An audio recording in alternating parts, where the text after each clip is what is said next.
te loolu nag ngeen am ci respect ngeen am ci responsabilité parce que yaay président de la République waxuñu la ni ñooñu noonu nga jël teg sa wet ma leen di citer nommément muy Ousmane Tanor Dieng muy Moustapha Niasse ñun bañuñu leen mais li ngeen nekk dafa dul yoon nit ki nag boo toogee ci ndab ba jël ndab li jël ko ak ki moo la ca nekk lépp njaboot bi toog di la xool bu demee ba mu des ci diggu bool bi nga yegg fa xooñ ba nekk nga continuer dinañu tëye sa loxo ne la déet sëñ bi amal looy bàyyil xale yi loolu lañ lay wax bàyyil leen xale yi daga na ci xale yi bokk depuis 1960 yéen rek dëkk dañ koy sët dañ ñëpp ci xaj ñoom ñëpp ci war a xaj waaye depuis 1960 mu mel ni ñetti nit à peu près ou une dizaine avec leur rejeton c'est-à-dire que Ousmane Tanor Dieng Moustapha Niasse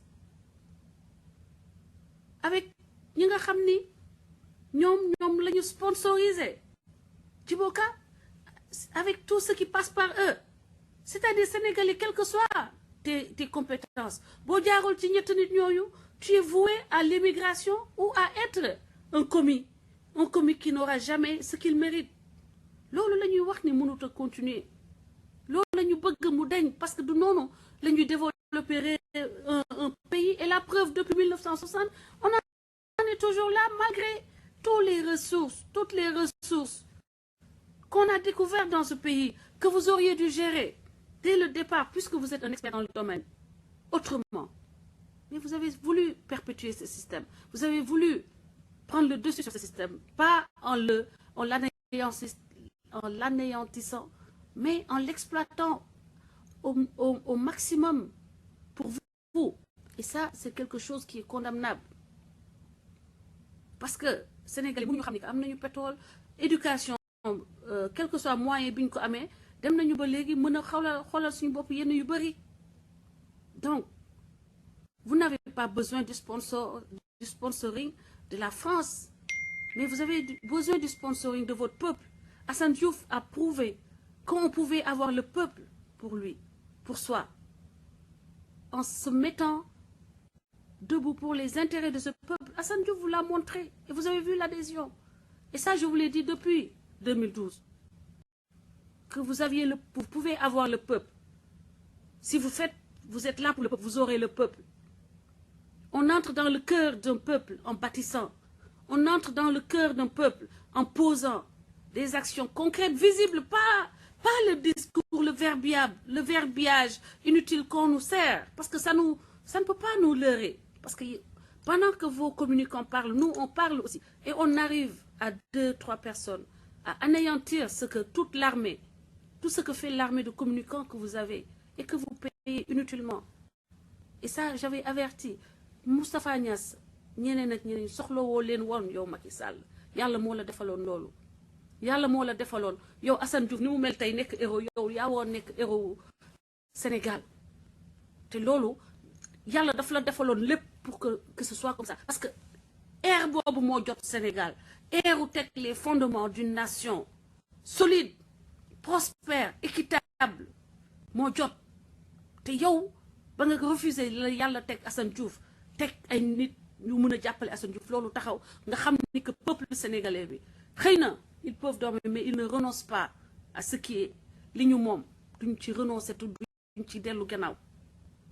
Aujourd'hui c'est dommage qu'on ait eu à passer par des insanités mais ces insanités constituent un fétu de paille par rapport à ce qu'on peut maintenant ensemble ce qu'on peut construire pour ce pays. Ce qu'on a l'obligation de faire pour ce pays. Ce pays ne peut pas se limiter à un gotha politicien, artistique, c'est-à-dire un groupe d'individus qui continuent à se partager tout ce que le pays a comme ressources, pendant que l'écrasante majorité vivote, court derrière le diable pour trouver sa subsistance quotidienne, désespérément. Comme le disait l'autre, il n'y a même plus de diable. Le diable se fait rare tellement Il y a des Sénégalais qui courent derrière le diable. Il est difficile même de trouver, même si tu trouves le diable, tu ne trouves même plus de poils. Parce que tellement les Sénégalais se sont arrachés les poils qu'il y avait sur le diable. Alors, est-ce qu'on va continuer comme ça, ce culte du fils de, frère de, ami de, militant de, ou on va remettre les pendules à l'heure et dire que un Sénégal pour tous, l'éducation pour tous, et que vous arrêtiez d'envoyer vos enfants à l'extérieur? Puisque c'est justement là, par exemple, pour ne serait-ce que du domaine de l'éducation, c'est justement là le symbole de votre échec. Quand vous qui êtes payés pour nous construire un système éducatif, vous envoyez vos enfants, vous dites que vous ne pouvez pas.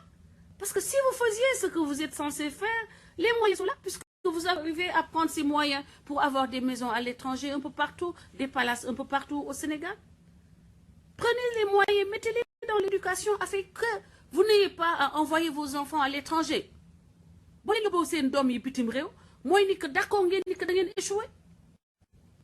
À commencer par surtout ceux qui sont ankylosés, qui se sont ankylosés au sein des arcades du palais, qui ne connaissent rien d'autre que la jouissance et qui ne savent même pas écrire un texte.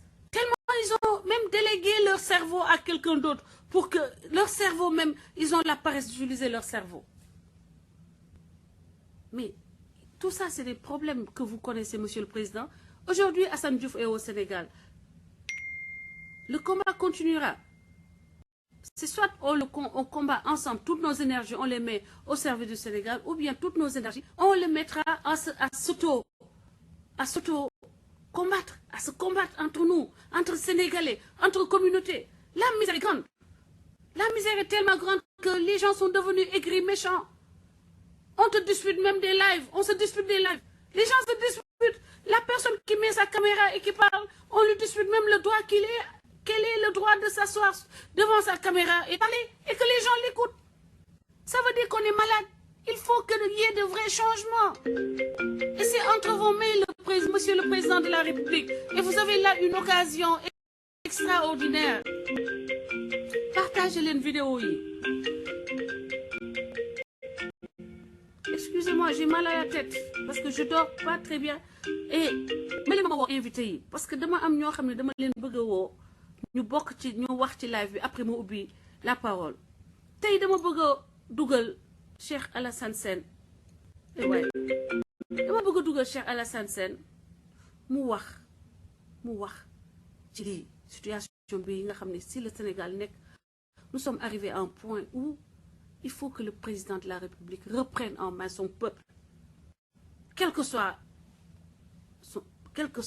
tout